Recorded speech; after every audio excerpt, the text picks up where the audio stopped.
those who hunger and thirst for righteousness, for they shall be filled. It's a law.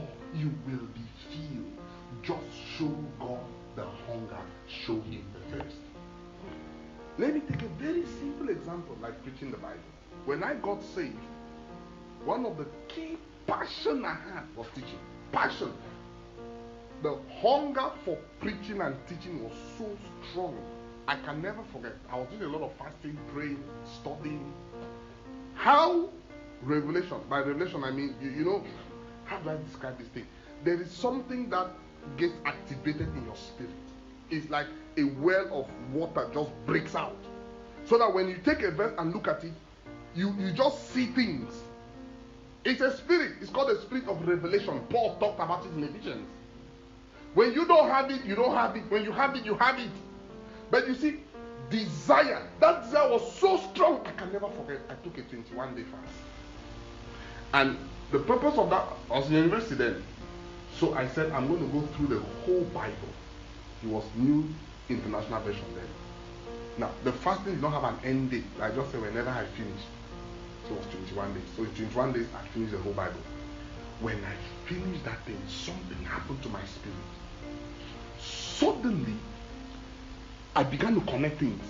It's like you read a verse, and then in that verse, you see another verse that connects to it. And before I knew it, that was the major beginning of the spirit of revelation. The hunger it is not the fasting that produced it. The fasting just watered it. It is that hunger. Blessed are they that hunger and thirst, for they shall be filled. So if you are not filled, don't blame the filler. Blame your hunger or your thirst. And from that day, my passion for this, the strongest passion I have is for the word of God.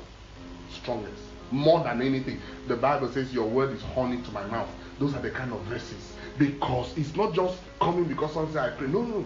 Pray. Paul says pray that God will open the eyes of your understanding. But before you start praying, the question is, do you really want to understand the word of God? If that passion is there, that vision is there, that burning desire, I guarantee you will be filled. It's a law. God can't break it. That's what Jesus is telling them. He says, blessed are you. So just to hunger and thirst. Remember, you don't have it yet. That's why hunger and thirst. But it says, you're blessed. Just having the hunger. Some of you come to church, it is hunger for God's word that brings you. Listen, you're blessed. And God will honor that hunger. One day, you will stand on the pulpit and your mouth will utter mysteries that human beings. You know, I was reading John.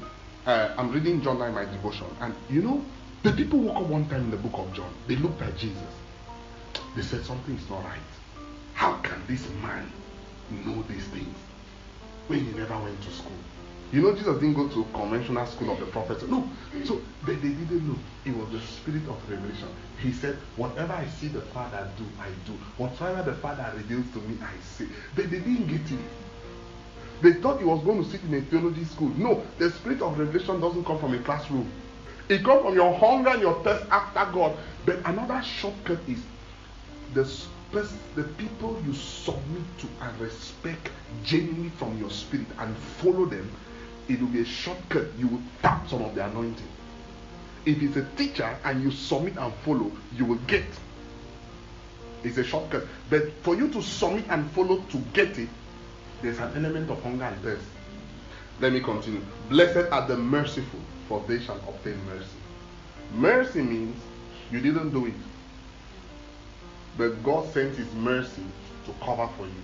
Mercy is a dangerous thing. That's why scripture says we come before his throne boldly, so we may do what? Obtain and find grace. Grace and mercy, they always go together. But the thing now is, Jesus is saying to them, show other people mercy. When you deal with people, and you know there are situations that people fault you or they are guilty of things towards you, and you actually are justified to react, or justified to mete out judgment, or justified to do something. You decide to ignore it, forgive it, and then let them free. Jesus is saying that is how your life will be. Listen, because mercy has to do with the things you didn't do, you should have done. but mercy covers you. It therefore means there's one way you can secure the fact that your errors and mistakes will never destroy you. Is that never you allow the errors and mistakes of others towards you. Don't destroy them. If you follow that principle, your own errors and mistakes, you guarantee them, they cannot take you down. If someone makes a mistake and you expose the person and ruin him, the spirit realm is waiting for your own mistake. Oh, the day you will make it, you will understand that that seed you sow, harvest is more than the seed. But when other people make mistakes, you recover them, cover it, and restore them, and then position them, and nobody even has a clue.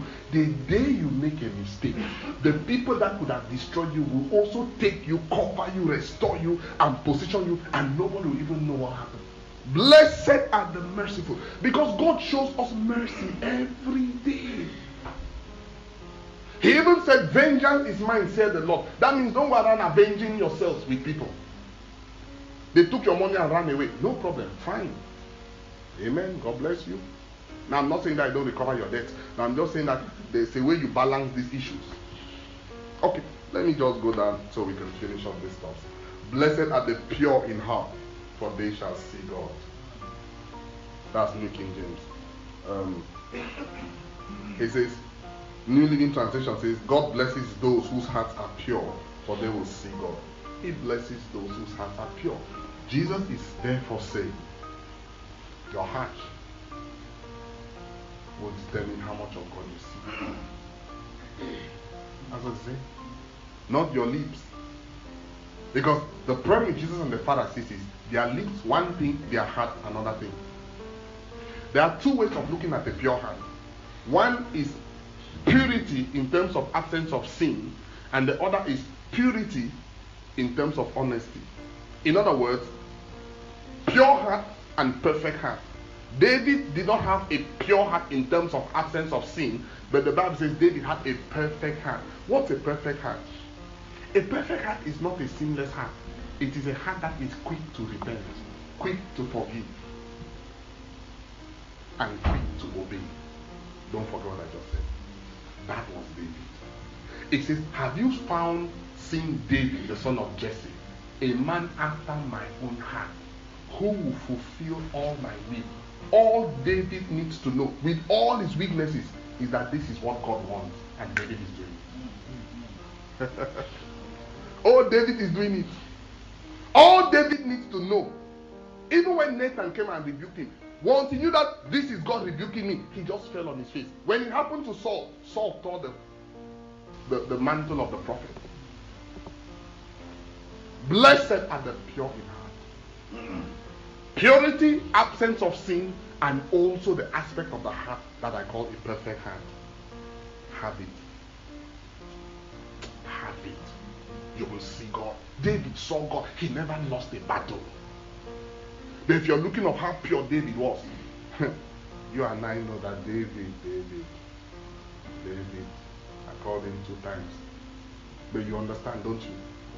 Have a heart that seeks God, that wants to fulfill God's will. And you'll be blessed. The last one says,